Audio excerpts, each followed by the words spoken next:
We repair alloy wheels from a mobile workshop, and we repair just cosmetic repairs and bent wheels. Something very unique and very different. We're the only network of people that fix wheels from a mobile workshop.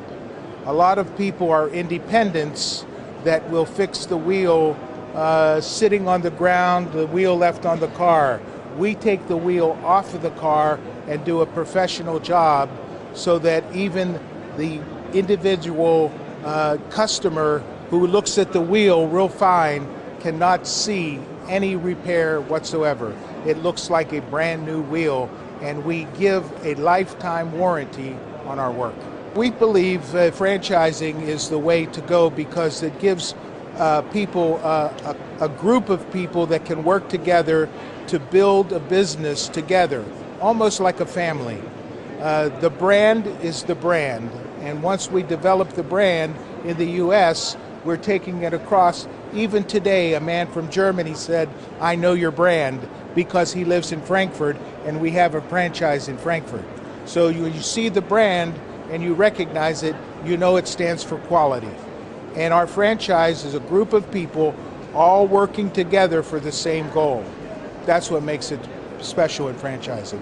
We want to build in all of Europe. We see that that's the next frontier for us is Europe. In the United States, we're about 90% sold out. So Europe, Africa, Asia is the next frontier for us. We will start mobile, and then in certain cities around Europe, we will put together remanufacturing facilities where you can repair wheels that are cracked, broken, metal missing. That's a big business. That's the next step after mobile franchising. Our criteria, number one, is somebody that wants to own a business, an entrepreneur. This is a very difficult person to find. A lot of people want it, but not everybody is qualified for it. Number two, it's good if they work with their hands. And number three, they have the financial capability to make this all happen. And number four, they're good business people.